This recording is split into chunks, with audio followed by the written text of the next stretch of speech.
මාෂ මේ වගේ ගොඩේ ගෑණියෙක් තමසි කරගාගත්තේ මාව දාලා ගිහලා. මේකද ඔයාගේ අලුත් කෑල්ල? ඇයි මොකද්ද මෙයාගේ අවුල? අද කාලේ කවුද මේ වගේ ගොඩේ විදියට අඳින්නේ? ඈ මේ ගොඩේ ෆැෂන් නේ. මේ වගේ පොෂ් විදියට පොඩ්ඩක් අඳින්න බෑ. ගර්ල් ෆැෂන් නේ මේවා. බෑග් එකේ හැටි අම්මල්ලක් වගේ. හැරත්තර ඔච්ච එක අපේ ආච්චි ගාවක් තියෙනවා. සෝරි දෙන්නත් එක පොලේ ගිහින් එන ගමන්ද කොහෙද? තමුස්ගේ එක්ස් කියන්නත් ලැජ්ජයි ඔයි. තාම රස්සාවක්වත් කරන්නේ නැද්ද හලෝ? මට වගේ පෙට්ටි කඩ වලින් මෙයාට තාම තෝසේ අරන් දෙනවද? මම දැන් වැඩ කරන්නේ ETC ඉන්ටර්නැෂනල් එකේ.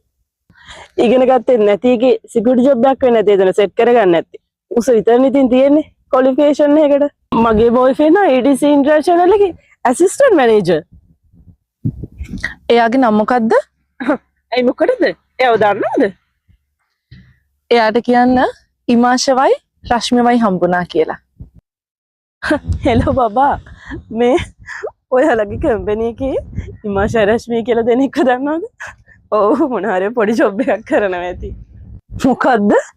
ඉමාෂ සර් රශ්මි මැඩම් පිස්සු දනේ වාට ඒ වගේ අර ගොඩේ ගෑණියෙක්ට මැඩම් කියලා කතා කරන්න? මේ පිස්සු කතා කරන්න එපා. මේ මගේ ජොබ් එකක් ගහලා යන වැඩක් කොහා කරන්න හදන්නේ? මේ ගිහිල්ලා දෙන්න රශ්මි මැඩම්ට ෆෝන් එක. ගිහිල්ලා දෙන්න ෆෝන් එක ගිහිල්ලා දෙන්න රශ්මි මැඩම්ට. මොකද්ද? රශ්මි මැඩම්ට ෆෝන් එක දෙන්න. මගේ ජොබ් එකක් ගහලා යනවා දැන්. පිස්සු දනේ ඔයාට? මට පිස්සු නෑ ඔයාටයි පිස්සු. යන්න. ඔයා එතන ඇසිස්ටන්ට් මැනේජර් නේ. ඇසිස්ටන්ට් මැනේජර් වුණාට ඒගොල්ලන්ට තමයි කම්පැනි ආයති. උදේ ඉඳන් රස්තිය දුනාට පාඩු නෑ නේද බබා? අපිට හරියනම ලෑන්ඩ් එක සෙට් වුණානේ. ඔයා කියන අපේ අලුත් ප්‍රොජෙක්ට් එකට අලුත් ඇපාර්ට්මන්ට් කම්ප්ලෙක්ස් එකක් ගහන්නම් මේක තමයි කියාපු ලෑන්ඩ් එක. අනේ රශ්මි මැඩම් ඇත්තටම මට සමා වෙන්න. මං කීයකටවත් හිතුවේ නෑ ඔයා ඔය අඳන් ඉන්න ඇඳුමෙන් කම්පැනි එකේ ලොකු අයිතිකාරයෙක් හොඳ රස්සාවක් කරන කෙනෙක් කියලා. ඉමාෂ ඇත්තටම මට සමා වෙන්න හලෝ.